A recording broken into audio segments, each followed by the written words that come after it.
guys, welcome back to another episode of A2 Flow. Today we have some very special guests with us. We have Moira Guilin and Rosa Benson.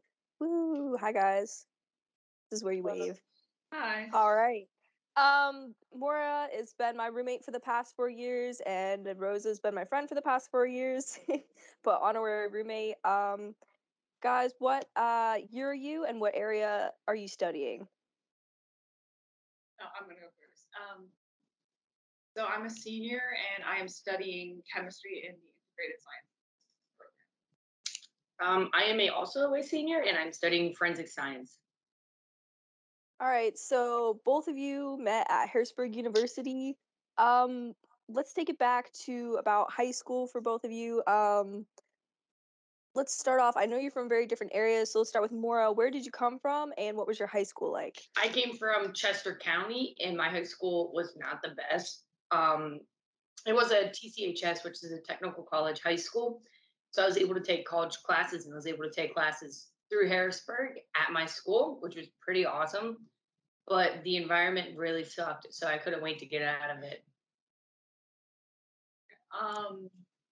I went to Carla High School, which is in the local area, maybe like a 30-minute drive away from Harrisburg. And I took a summer class with HU on nanobiotechnology. And I wanted to stay in the area because I moved around a lot being in a military family. So Harrisburg University was a relatively short commute. So it seemed like the best option to go with. So already, Rosa, you wanted to stay in the area. Moira, you wanted to get out. But you both landed here studying science. So Rosa, I'll start with you. What was it about chemistry, not even necessarily Harrisburg, but were you looking for other colleges in the area, or what was like your process to get to where you are today? You mean my interest in science or specifically Harrisburg University? You're interested in science and then how you ended up in the college that you're in now. Okay. I think I was kind of always interested in science. Like as a kid, me and my sisters would watch like Fetch with Rough Ruffman, if you remember that show. And it was a good show, and I remember really enjoying that, and would watch a lot of like science TV shows. Really love Online Science Guy, his TV show, and watched a lot of documentaries. There were a lot of biology documentaries that I would rewatch as a kid because I enjoyed them. And my family would go to the Science Museum in Boston when we lived there. And that was like the coolest place to be. So it just kind of made sense that like I spent a lot of time with science as a kid and that interest just kind of continued.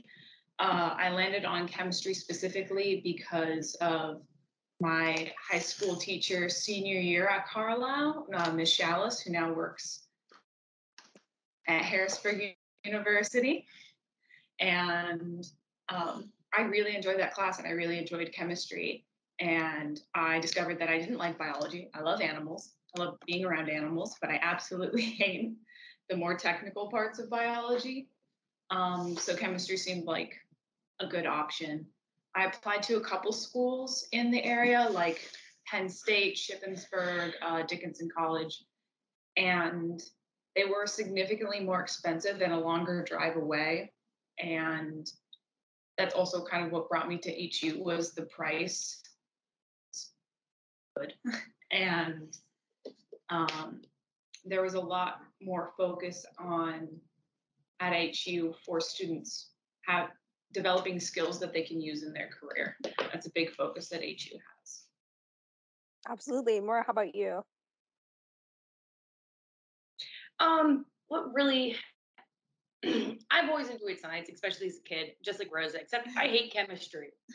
I'm more of the biology kid, so I would do all the field work, such as collecting the insects, looking at them, playing with them, mapping out areas, going on adventures in like the woods. I got really into biology in middle school when environmental science class, and I realized that I can do this, but I want to do the field work because lab work is kind of stupid to me. And I figured out Harrisburg University while I was in high school, and I realized that they had a forensics field track, which is what I'm basically on now. But I took all my free electives in science programs, so I could do both lab and field work with forensics degree. So I can do both in case something happens. But chemistry's And on. one last question before I pass it over to Steven. Maura, this one's for you. As a forensics major, someone studying the forensic field, do you feel that maybe the representation of media on forensics is very accurate, or would you recommend those who are interested in maybe INSC or those kind of things to do forensics? What do you tell those people? By INSC, do you mean NCIS? Yeah, whatever the show is. Okay, so it's I don't not watch it. accurate, and please don't follow your dreams. You could not do field work or lab work. You have to pick one, and you have to be accurate in it. You don't get to work 4 hours a day and then get to go home. You can't be a toxicologist who goes to the field to collect bullets. That's not a thing. You have to choose, and it's stressful. This isn't a stressful environment and a stressful degree. And if you mess up once, you get in a lot of trouble. And if you pronounce something wrong, or you pretend like you know something and you don't, and you go to court, you'll be thrown out of court and you will get your accreditation taken away. It's like a one-time shot, and you can't mess up. So if you watch a show and you're like, I want to be like Gibbs, that would take like Or 40 Abby. years. A lot of people want to be like Abby's Abby. not a real job. Abby's not a real job. Please do not say you want to be Um, this is something I hear from Moira often. She'll go on like several rants about how people maybe wanted to get into forensics and just aren't cut out for it. So some healthy advice there. But Steven, let me pass it over to you, see what you got for questions. um, yeah. So I think my friend Janelle will always say when people watch Law and Order too, like keep in mind a lot of that stuff is exaggerated. Like some of it's real, but not all of it. So when you see people like Benson or when they showed a lot of the people who were doing like the examinations for bodies and stuff, there's a limit to how much that's real versus like that's another profession. So keep that in mind. So okay, so let's as the OG in this little call here, because I've known all of you since your freshman year, so it's kind of funny to see how you guys grown now. Um, so I'm gonna start with Rosa. So Rosa, let's talk about you freshman year. How was that whole transition for you? Um, I think between like high school and college, the biggest transition for me was in terms of like self growth and setting boundaries, kind of realizing I had like really bad friends in high school and I made a lot better friends in college. And it was a learning curve of meeting these people and being like, oh, these people, this is actually what a friendship's supposed to be like. This is this is good. And definitely a learning curve in you kind of set a lot of your deadlines yourself. And they already know this. I have a difficult time with keeping up with work and doing those deadlines. I turn in a lot of missing work. and um, yeah, uh, I don't know. It's, Look, man, you explained just about the most what most college students go through, so it's all good. I mean, I did yeah, that too, so I ain't gonna hold you yeah. to it. So it's all good. But then also, I'm happy to hear you basically learned how friendships should actually work in college. Because high school, I don't really think high school teaches how friendship work that well. There's very few friends you actually can say you can still talk to after high school, in my opinion, of course. Um, okay. Same question to Mora. Tell me about your freshman year. It was pretty good. I have always been blessed with the ability to adapt quick. So after I unpacked everything with moving day, I was pretty settled in. I walked around and then I learned where everything was, created a map in my head, and that was that. It was pretty dope. Having new people was really cool. I switched high schools and everything, so I was used to like starting off new, and that's how I prefer it. And I didn't know anyone that was from my high school that came to the school, and no one knew me, and I thought that was the perfect way to start college. Okay, cool. Respect. I like it. So both of you had somewhat different beginnings, but overall worked for the best for both of you.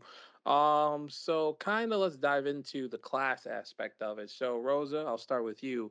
You know, classes for you around your freshman year. How was that adjustment from, the high school learning to now the college learning? I think high school teachers are a lot more involved. They're kind of like helicopter parents a little bit.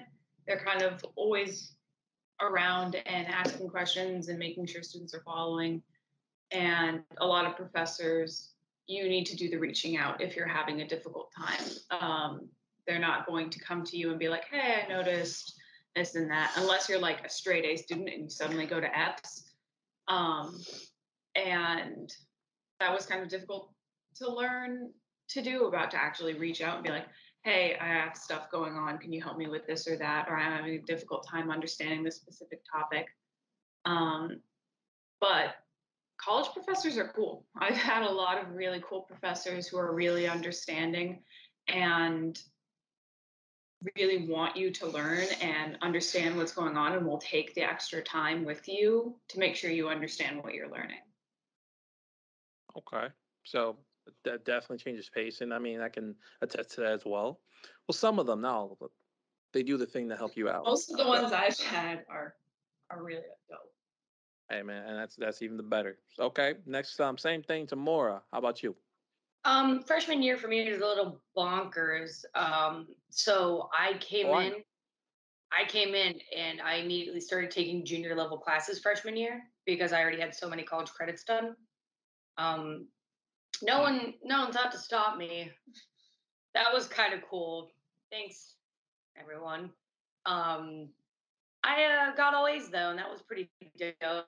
I guess they knew I could do it, but it was a hard throw because I didn't know what APA, like I didn't know what any of this was, and they were like, write a paper due by Thursday, and I was like, all right, time to drop out. Freshman year, because I had no idea what was going on. But that was it was pretty okay. Forensics my freshman year was Graham Hetrick, Fury, Full Crowd were like the main teachers, and that was okay. And it was really cool. And they were basically handling the department.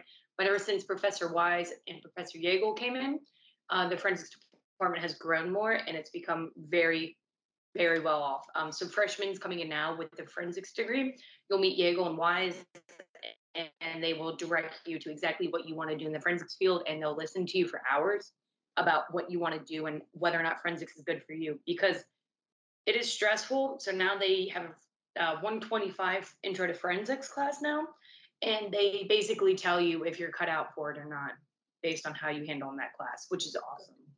Oh, damn. Okay. Because, yeah, well, during my time when they were doing that stuff, I think it was more complicated. And I think a lot of kids you were more like, yeah, I'm not about to do this after my freshman year. But to see they're taking those type of measures is really dope to hear. And I mean, hopefully that shows like a lot more turnout for those people, specifically those type of majors. 'Cause I feel like those jobs are just as important. So we talked about your transition to college. We talked about some classes, yeah, you're managing with that, but now, you're both seniors. So your time's coming up soon.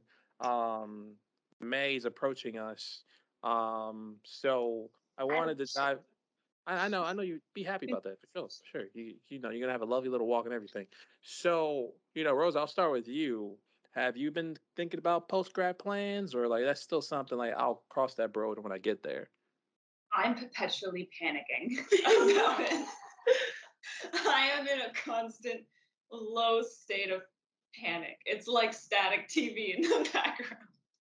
Um, but I think one thing that I do like about HU is that they have you do an internship. I did an internship at a dentist office in Germany, who's an old family friend. And so he was like, oh, Rosa needs an internship. She can come here. Um, and I find it's really exciting to like start work and then you start at the job and you want to do well and you learn all these different things. like specifically there, I got to, on my first day, 8 a.m., I almost fainted, watch oral surgery of someone getting an implant put in. And it helped me figure out kind of the direction of work that I want to do, which I think is really helpful for students. But in terms of a pretty solid plan, there isn't quite one. I think my family has a house in Mechanicsburg, and the plan right now is to live there and probably work in the city at a lab here. Okay. Okay. I mean, hey, look.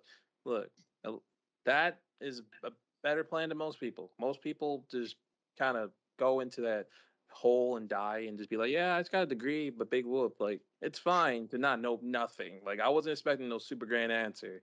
Well, there's some who did in my year have that. Like my friend Rosa, she wanted to be a doctor, so medical school.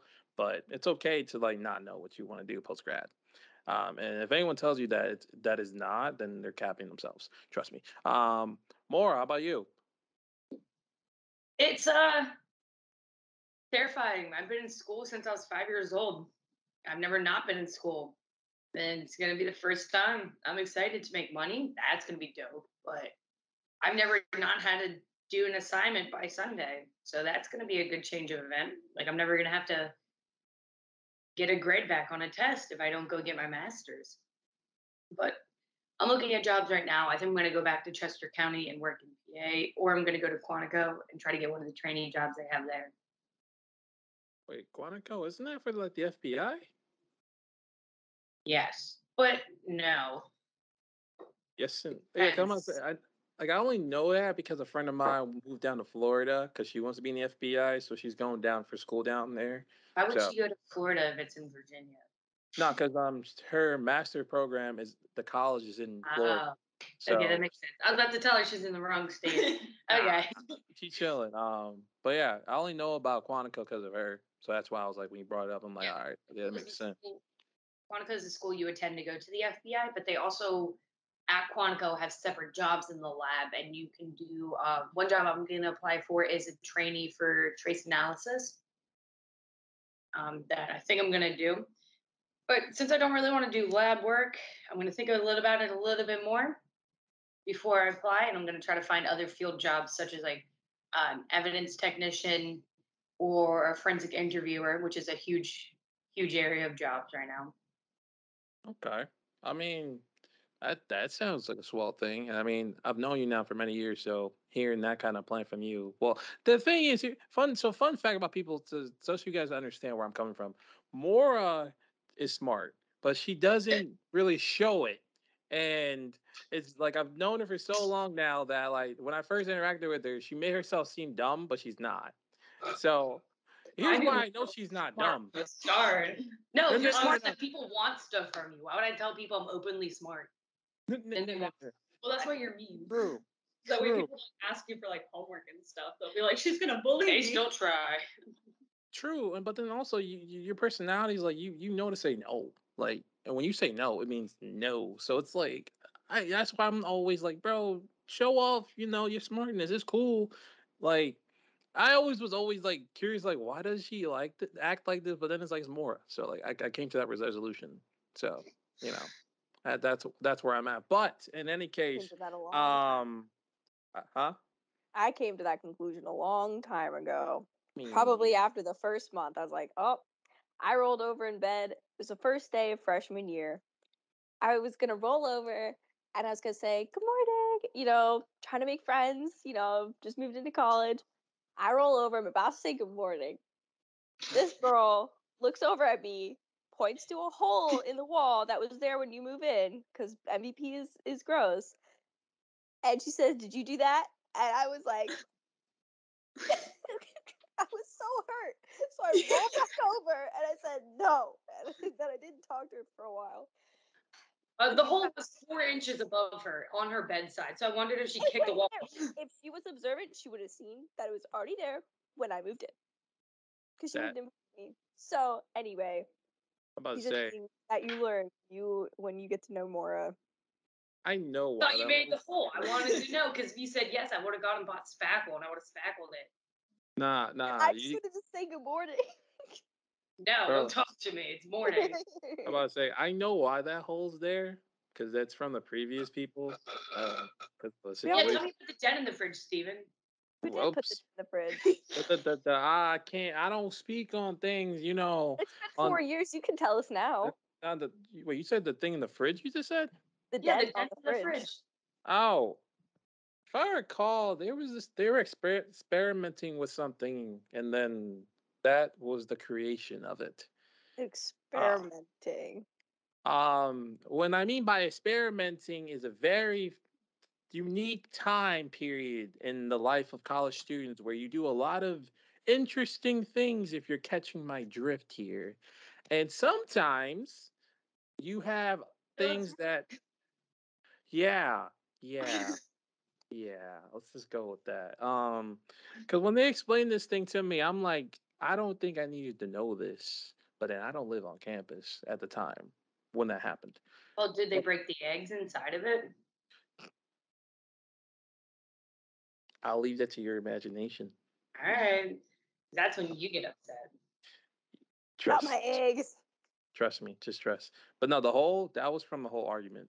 I know that for sure. That was like a year ago though. I thought they fixed it, but before you guys moved in, but I guess not. Um, but but that kind of bridges me to that next part because there's a lot of things that happen here at Harris University. There's a lot of because I remember there's a topic of something that we wanted to talk about in this podcast. Usually, one topic we talk about is clicks. And obviously, I would love to hear you guys' opinions on clicks. And what I mean specifically, and this is kind of the open kind of thing anyone can say whenever. What's your vibe when it comes to clicks? Because obviously HU, we're a small university, you're bound to have clicks, and I think we've all seen them. So what's the opinions on them? Kick it off, Rosa. I think I'm trying to think of how to word this. Like, there's big cliques, and then within those big cliques, there's smaller cliques. Like, there's like the people that hang out in the library clique, but within that, there's like different groups that will hang out together. And the group that like freshman year I hung out in the library with, like we used to sit in the back corner by like the porch area, and we all kind of migrated to the other part and like integrated with other cliques, and it changed. Um, but those bigger cliques, like um, kids who maybe like don't hang out in the library or do other things, those tend to stay pretty solid, those bigger groups. But within those groups, there's, I think, some movement. Okay, okay. Yeah, I want to say, I think, well, your freshman year, well, no, there's a lot of different cliques, like groups that I remember. The one that I was around a lot was the one, because I don't think, Marilyn, you weren't in this one. I know Moira was in this one because it was with Josh. What's that kid's name? It's I forgot his name, but he's like very sarcastic. He says a lot of dark stuff, but he doesn't really mean. Well, he does mean it. He's the black kid that always says a lot of sarcastic stuff. He always Oh, plays like Darius, yeah, Darius, yeah. Darius, He was in Darius. that clique. He was sitting back there because it was like in that corner that you're talking about. It was him. It was Josh. It was Moore. It was Tiffany. I'm missing some people. But that clique, I remember the time they did that. I remember they'd be there like till like sometimes like past Where I midnight. am. Yeah. Yeah. Because that one time We're yeah, there. he bought pizza. And then everyone eats pizza. That was funny. But okay, so but I just want to bring that up because that's just an example of a clique that they did the thing. So more. What about you? What's your vibe on cliques? You want to see how I labeled them here at the school? Yeah, let's see. Yeah, how you Yeah. label? So we got the loners who are pretty dope. They do whatever they want in the library and they sit on like the 12th floor and stuff and they just tap on their computer all day with headphones on. Those kids are cute. They're cool. And then you got the kids who are in clubs like Step Club and all the kind of clubs, and they're all just chilling together all the time.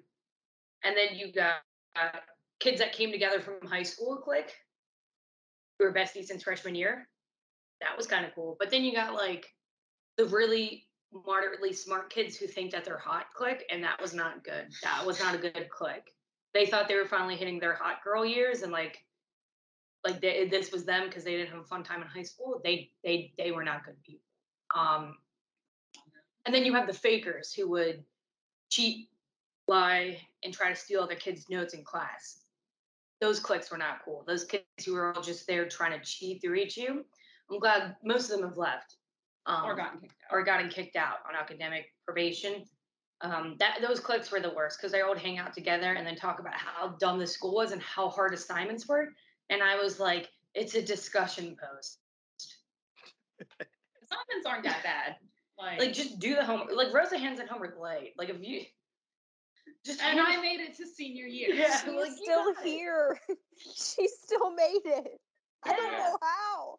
People are like, I can't do this. I'm like, it's a discussion post or a one-page paper or a PowerPoint, and we offer free tutoring. Like the people who would just click together and say how dumb the school was and how they just wanted to drop out the whole time, do it. Go away. Go to Penn State. Go away. I mean, that's not even better because of debt at that point. Well, then they'll figure out that how bad large classes are. If you think you can't do it in a small class, wait till you're like 200 in a stadium. That is true. That is true. Because I did. I mean, even during my time, there was kids like that too. So it's just like, because there's people I graduate with that will always like talk about classes were hard and stuff like that. And I was like, dude, because some of the assignments were like discussion posts, and I'm like, you just need to do one comment and then comment to someone else's post. Like, it's not that big a deal. Some just had to do like a Yeah. 1-page paper. Yeah, So, you but know, like I understand. Like for me, calculus was kind of hard. right. Chemistry classes are hard for me, but I'm still gonna do them. But like, I mean, I make jokes on the daily about dropping out, and I have since freshman year because you want to just—it's hard. Sometimes you don't want to do it, but like, show up. Don't ghost your team. There's That's very I've only had one class at HU where I worked really, really hard and I still wasn't getting good grades. Like most of the classes at HU, if you put the work in, like you'll be okay. But that's also because no one likes that professor and he is just like that. I think Steven, you know who I'm talking about. Yeah, because Tiff and them was talking about it, and they were like, they were saying a lot of things. So, He ruined Tiff's last year. okay, in my opinion, a lot of things ruined her last year, and that's just one of them. That was a big part. Yeah, that was a big part. I remember her complaining about it a lot. But I don't like know. at the I same feel like time, there's just a certain level of professionalism you need to have as a college student. Like if you're going to college just because maybe that's what your parents want you to do, that's fine. But at least like come in and try your hardest to get something out of it. Like I'm studying business. You can do a lot with a business degree. And at HU it's fairly affordable, but at least put in some sort of effort so that you can do something else down the line. Like you've already committed to going to college, just be like somewhat professional, try your best, and like if that's you and you're struggling with college, there are a lot of resources and tutoring to help. So I don't know, I just feel like you need to kind of put in some baseline effort to try and succeed and do your best. Yeah. I yeah, think there's also a lot of kids who like there's the stories about like what was it, Bill Gates or Steve Jobs who like dropped out of college or something like that. Like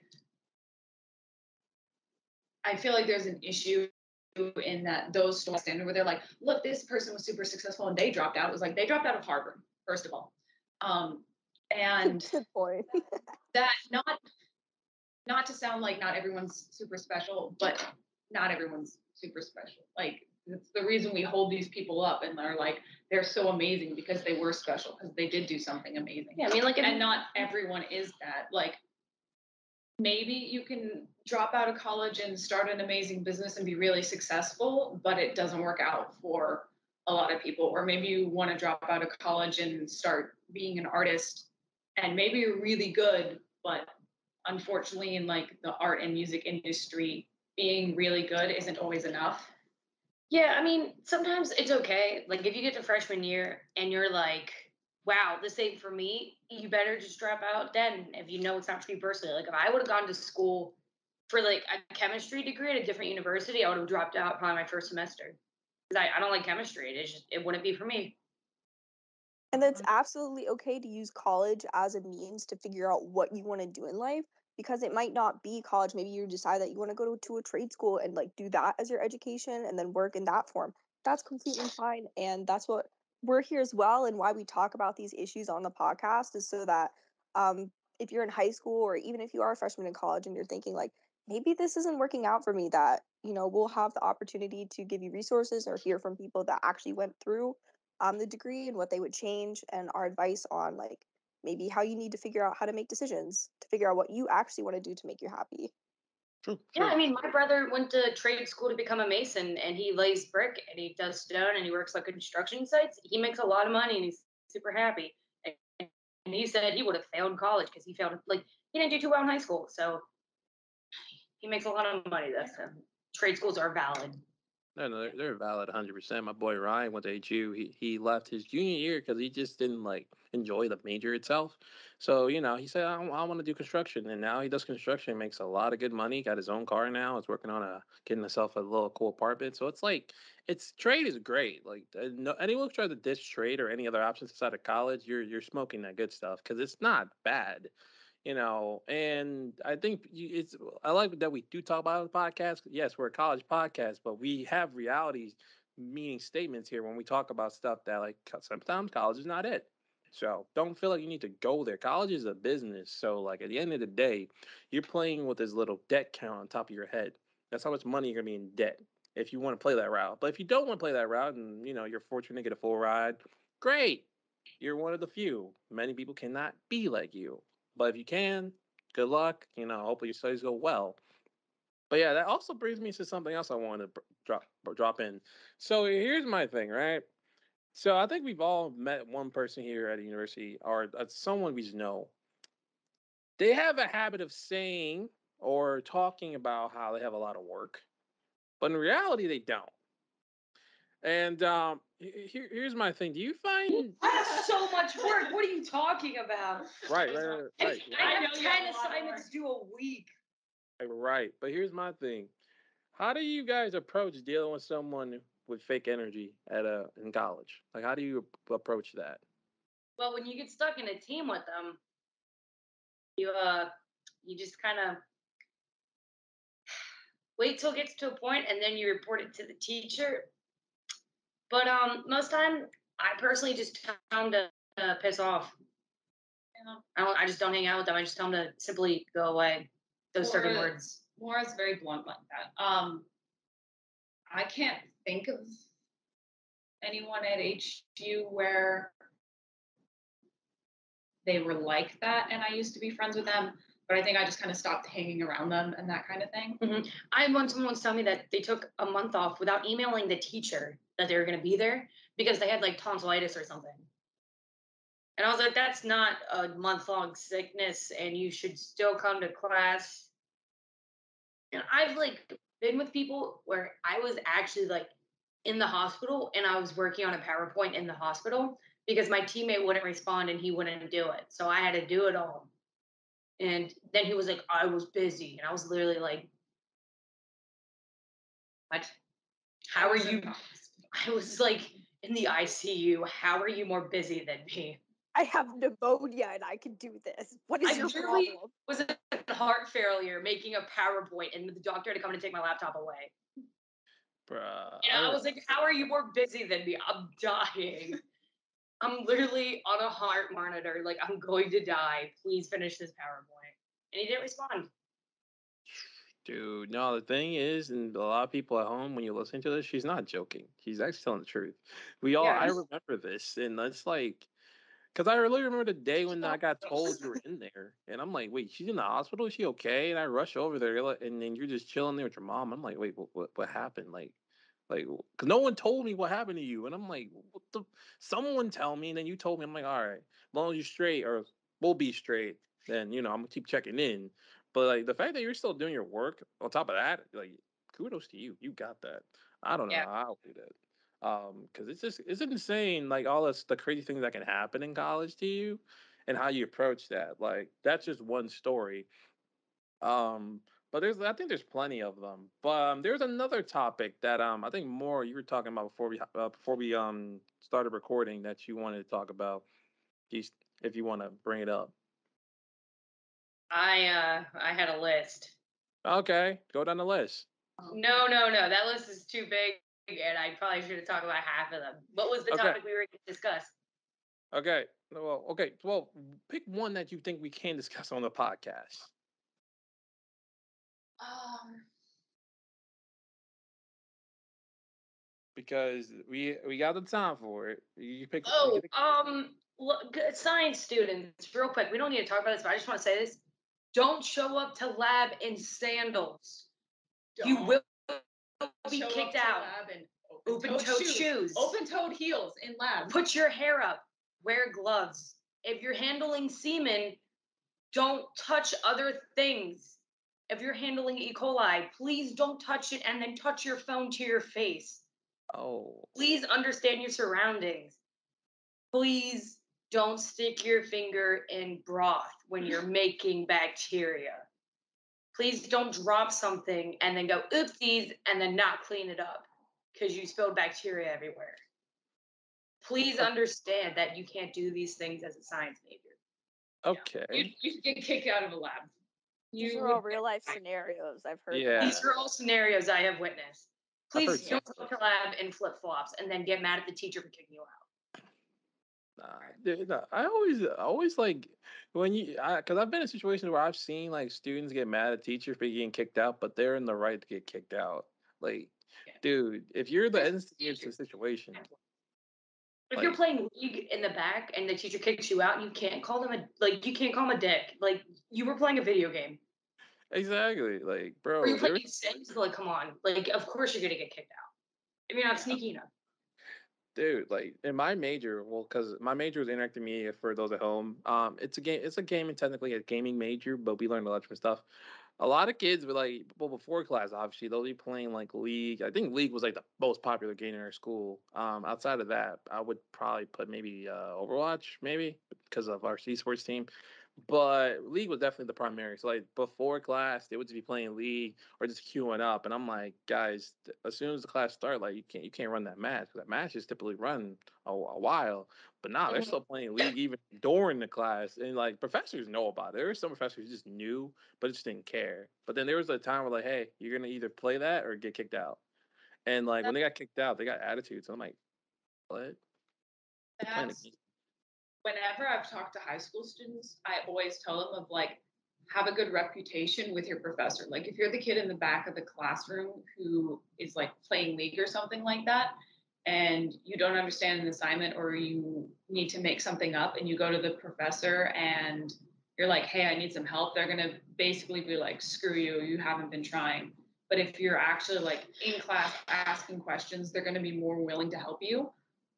Always have a good reputation with your professors and don't try to get on their bad list because they, like I said before, they are really helpful, but they will fail you if they're like, oh, this person hasn't put any work in, they're not trying, why would I pass them? And that's so crucial. And that advice coming from Rosa is key because that's how I've seen her do like work during college. Like not shade or anything, like genuinely that's how like people make it sometimes. Having a relationship with your professors is so crucial, especially when everyone else in the class isn't even trying. And then they come up to you and you're like, I feel like you're the one person that's actually trying. One, kind of makes your day, and two, you get benefits from it, and you get more what's the word, constructive criticism from the professor, which is only going to help you.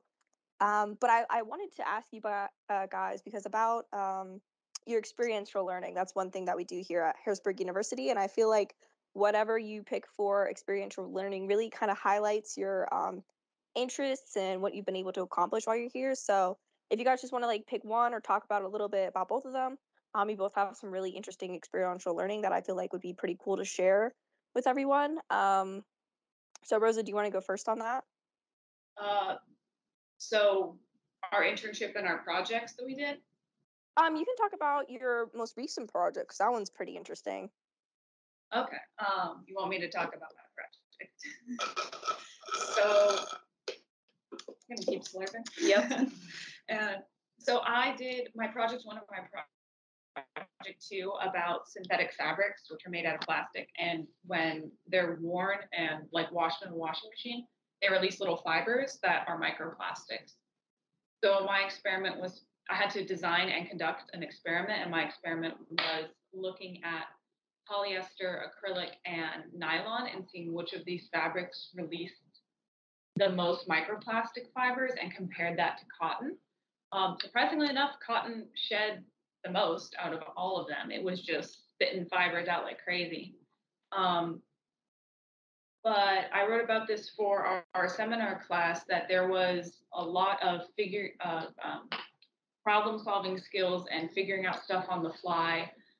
We decided so we had basically a baffled Erlenmeyer flask that we would put into a shaker, and that would mimic a washing machine because we found it would be too difficult to try to clean a washing machine in between each experiment, and there was a high chance there would have been cross contamination. And in order to prevent, so I decided that we would have like baby clothes, that our fabrics would all be baby clothes, so that way they would fit in the flask and we wouldn't have to like cut them, because I was worried that if you cut the edge, then that edge is going to fray a lot more. And a lot of problem solving like that would have to figure out like, okay, we can't cut the fabric because then the edge is going to fray and that's going to affect our results. So now we need to put the fabrics, we need to buy all these fabrics and find them, and then realizing, oh, they have different weights. We can't have one amount of water for every single one, and then calculating how much water I need for each fabric. It was a lot of work, and a lot of you with your project too. In the integrated science program, you have to design and conduct your own experiment. So there's it's not just you make a plan and you go through it and it's all fine. It's a lot of critical thinking, and if you don't do that critical thinking and actually like really try to do a good experiment, you're not going to do as well. So yeah. And as like studying chemistry, what gave you the idea to study fibers, and how does that kind of relate to what you might want to do going forward? Um, Honestly, I did that as my experiment because I was talking to Erica about Project Twos, my project, and she sent me this scientific article, kind of fabrics. What about other types of fabrics? The way I made it relate back to chemistry was looking at the chemical structure of the different fabrics and how they're made. And I thought polyester, because it has rings in it would be very, very strong. Um, and yeah, kind of going back to that, I'm like, oh, this chemical structure looks like this, so therefore it should be stronger. And yeah. And like me, when I heard your project for the first time, I don't know why, but I didn't even occur that plastic has like a molecular structure and that they're each kind of different. So I learned something there. But Maura, how about you? What is one either project or internship that you would like to talk about? I think you should do your internship. So actually, I was just about to ask if you'd rather me do my internship or you'd rather me talk about my project.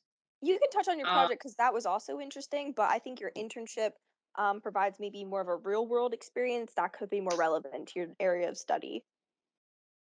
yeah, my internship. I was one of the first people, along with like Janelle, to do it through Harrisburg University. We went to the Harrisburg Police Department and we worked within the forensics unit, which is evidence collection, photos, body removal, handling all different types of evidence, drugs, blood, guns, fingerprinting, and stuff along that line. It wasn't a forensics lab, but it was a forensics unit. So we did not do any of the chemical testing. We did not do blood alcohol level testing like in the lab. That all goes to the state police. We just did the physical work. And this is what I was talking about with the lab work. The school was a little nervous at first because it is very dangerous. And they didn't want to send someone who is like weak mentally and physically, because you do see a lot of gun violence and you do see a lot of minors being injured due to gang related activities. And you go to the hospital a bunch and you kind of just take trace, like touch DNA, basically, I'm going to just call it that, from people who were in fights or in shootouts, and you take evidence from them, and then you kind of just like wait for them to die in the hospital, and then you take them. So it's It's really a lot. I had to wear a bulletproof vest for all of it, because we would go out to like Allison Hill and the ghettos within Harrisburg, and we would collect stuff. I was threatened a bunch. I was stuck in a riot for one part. That was pretty dope. Um, it's really intense, and it was really scary because they really never had girls before, and I could only do night shift, so I would be there from like 6 p.m. to like 11 p.m. So I would be doing all that kind of stuff at night. Janelle did the morning times with Bill, and that was pretty cool too. She saw a lot, but nighttime was scary, and I could see why the school was really hesitant to send kids there. But I learned a lot, and I was safe the whole time and stuff like that. Damn. Yeah, 'cause Janelle used to tell me about that stuff, and she told me that something that happened to you with that situation. So I was like, That's crazy." But I think it's also important to know that you have a lot of real life experience in that field, so that it gives you that, okay, am I really determined for this type of thing, or am I not? So I'm happy you had that experience to do that, and I mean, hey, it's gonna help you in the future for sure. It's kind of like a leg up type of deal, as I like to see it. But Mhm. I dig it. I dig it. Um, since we're getting to the kind of the ending part of the podcast, so we're getting kind of get to the ending questions. Before I give mine, Marilyn, do you have any more questions for our lovely guests? Um, The experiential learning I wanted to definitely hit on as we did. I guess I could just like ask a couple more questions based around that, but I feel like you guys both answered it pretty well. My final question would probably be, what advice do each of you have for high school students or freshmen that are maybe looking to either study chemistry or forensics? Advice could be anything like how you might do it differently. What do you recommend they do? Any experiences you gained while you're here? And Maura, I'll start with you. Um, don't don't sleep. Don't sleep on information. Like if you're going to study forensics, you have to decide what discipline you want to go into. Because if you just say I'm a forensics person, you have like 30 million different things. Like you have entomology, toxicology, pathologists, and stuff like that. So it's okay to come in not knowing what you want to specialize in, but make sure by like sophomore year or end of freshman year, you've researched and you've talked to your professors or whatever college you're at, and you understand what each job requires, master's degree, doctorate's degree, or where you can go to get a job depending on what state, because forensics differs across all of America. I The example that comes to mind is with experiential learning and my project one and project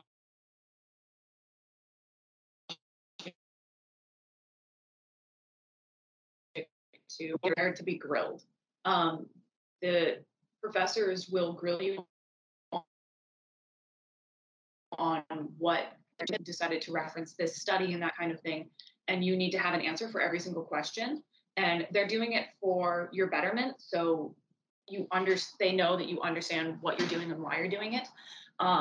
And during presentations, I've seen a lot of students just stand up there and not know how to answer questions, and it's pretty obvious that they're not taking their project seriously, and that and the professors will be harsh on you for that. And they're going to ask you difficult questions, and you have to think on the fly and figure out that answer, maybe even on the spot if you don't have the answer ready. Yeah, one time me and Marilyn were in class, and a girl was giving a presentation, and she had a diagram of a leaf, like right there in the middle of her PowerPoint, and the cycle, how air goes through it. And with the diagram there, she then said, leaves take in oxygen and then release carbon monoxide. And then turned around, looked at her PowerPoint, and went, yeah, that's it. And then looked back at us.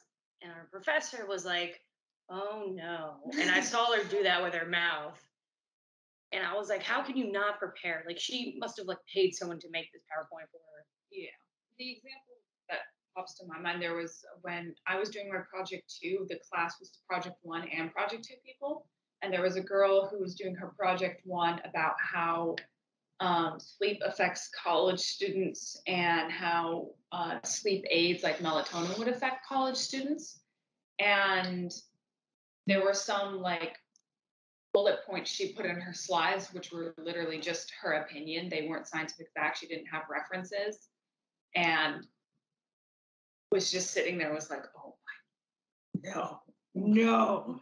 Where it was a lot of that, or she was using studies that didn't quite relate to what her question was. And the professors were like, so what are you trying to scientifically test? How are you going to test it? And the whole, I think you can't have a general question where it's like, oh, how does sleep affect college students? Like that's very, very vague. You need to get, when you get to your project too, and you're doing an experiment, very, very specific. It needs to be so in a tiny, tiny range. It needs to be very niche.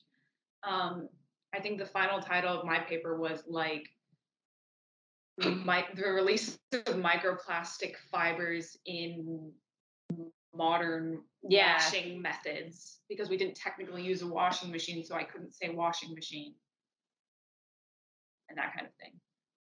Yeah, and I see like kids who get ready for the project and they get a topic such as for the project too, like blood spatter analysis. And they'll go up and they'll say blood spatter with a D, which is unacceptable. Different things. And then they will be like, this is a picture of it. And they won't explain feathering, point of origin, or anything. They'll just say, this is what it looks like. And it's because of this. They won't say like impact blow or like it hit a jugular, like it didn't hit a major artery versus vein. And I was like, wow, that's just Google images of blood spatter on a wall. Thanks, kids. That's interesting. The crazy part is the best way to showcase that someone don't know anything is watch them present something. Especially the project 1 and 2 presentations, because that really exposed a lot of people, and particularly my major. Well, my major, I'm gonna keep it real. My major around my time, I don't think most kids were prepared to just talk in front of a big crowd of people, and that's just like I think a big dilemma, not just for my major, but I think for many majors. I think it's much harder though for science majors because there's a lot more information they have to know and execute on. So that when they, because then there's also stuff like Rosa, you're saying like, look, they might ask you something to answer on the spot. My professors, at the very least, they were definitely hard on us, but they never asked us something around that line. They just said, hey, just come prepared and, you'll at least do fine. I never, well, I mean, it's me. What came to me, I was fine. Like, as you guys can tell, I never really choked on those. But I knew students I would watch, I'll be like, man, he about to get an F, or like, he's not. He just reading off some, like, I think there was one example for me. There was someone who has a presentation, right? They printed all 10 pages of their presentation and kept reading off the print of their thing. They never looked at the crowd. They just kept looking at their paper. And I'm like, bro, like the professors are looking dead as at you. And then when it came to the Q&A time, the professors was like, hey, so put that packet down and let's talk 101. So here's what's going to happen. You're going to say that you're going to do the whole presentation again, this time without the packet. And he did that. And he was choking so hard. Like, I think he stopped like halfway through. Literally, Seminar 100 presentations, every single one of them was like that. They were all horrible. And I'm in that too, because I remember I was making a presentation 5 minutes before the class even started because my team didn't do anything. But you know what? I nailed it. I nailed it because I actually read the book.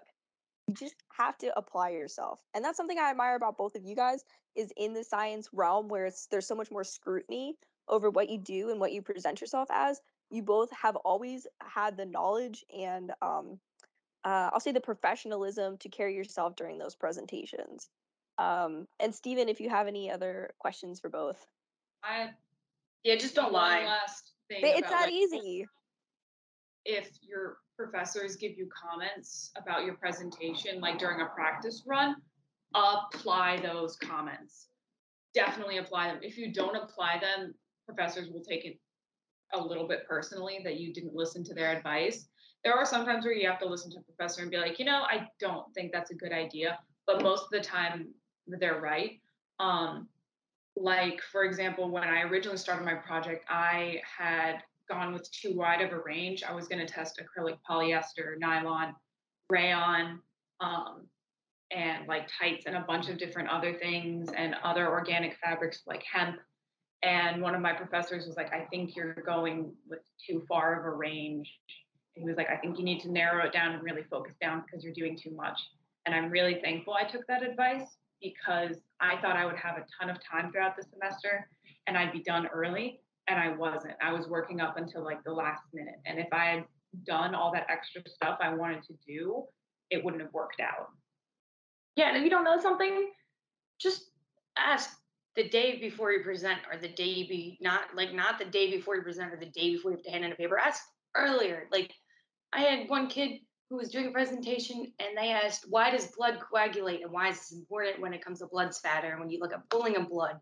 And the kid was like, "It coagulates because there's red blood cells in it." And I was like, "What?" Why doesn't it coagulate in my body then? Yeah, I was like, Yeah. "What is this?" Why doesn't it And do he that? just kept like he just couldn't stop. He couldn't stop because he dug a hole, and then they kept asking why, and he was like, and he kept lying. Just don't dig a hole.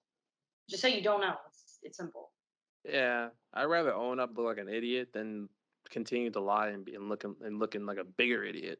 Yes. It Do just not. doesn't work out for you. Trust, just take the L when it's already there, rather than digging the hole and then become a bigger L. So, Sorry, you know, Professor. I don't know how to answer your question. yeah, like that, like, Simple. dude, I rather them get pissed at you at that point than when you're like just egging it on, and then they're gonna get more mad at you to the point like I've seen people get kicked out for that stuff, man. Mhm. It's not aim. They will really kick you out just because like you continue to lie. They want you to at least be honest. Like if you're honest with your professors, best about that, like Morris said, you'll be fine. But lying about it ain't gonna help you at all. So, but yeah, I think that's about it for my questions. Marilyn, do you have anything else to add on before I close it out? Just if you guys have any like shout outs to anyone that you've connected with here while at HU. Thanks for being cool, Miss Wise. You're pretty. Thank you, you're very- Erica. Erica is a Erica's good, lifesaver. too. Erica she sees this awesome person. So helpful. She's like the little fairy that lives in the lab, and she just helps So- students. But she's like not too nice when she does it, so you know when you mess up. She'll look at you and be like, "Are you sure about that? Like, you really want to do that?" And then you're like, "Wait a second. No, I don't. Erica's not supporting me in a decision." So yeah. I guess my last comment would be is just again with my project too. We had the Hux, the HU Expo last semester, and I was not going to sign up to present there because I kind of thought like my work wasn't enough or that it wasn't good enough to present there. And then I got an email from 5 professors who were running the program, and they were like, "We signed you up," and I was like, "Oh, great! That's fantastic. Now I have to present a week earlier than I was planning." But it ended up being really awesome. And it was definitely something that like boosted my confidence that they wanted me to present there and they thought what I was doing was cool enough to be shown to like a crowd of people. So take those opportunities while you're here at college. Because you might not think what you're doing is really cool or might not think that you're smart enough or at that level. And then you miss a lot of opportunities in that. I wouldn't have gone on the Brazil trip in 2019 if Moira didn't make me sign up because I didn't think I would get it. And then I ended up being one out of like 12 kids to go. So you have to take those opportunities when they present themselves. Yeah. And nothing ever goes as planned, and that's basically college. So you kind of have to roll with it. And if you can't learn how to roll with it, you won't graduate. Yeah, yeah. That's COVID. kind So, yeah, yeah. I think that about sums it up. Yeah, Yeah. yeah, yeah. Don't. Yeah, but I must say that kind of sums it up everything. Yeah, and just. just flow with it, huh? I'm getting paid But for that. That's a sponsor. I mean, that is a good sponsor tag. I like I'll that. give you 10 cents. I'll give you 5. That brings us to the end of the HU Flow podcast. If you're watching on YouTube, make sure to like, subscribe, do all the things. to show us some love. If you're listening on Spotify and Anchor FM, be sure to follow the page so you're up to date to all the episodes we upload here. As always, for your host, I'm Steven. That's Marilyn. Today's guests are Rosa and Mora. And we will see you guys next time. Later.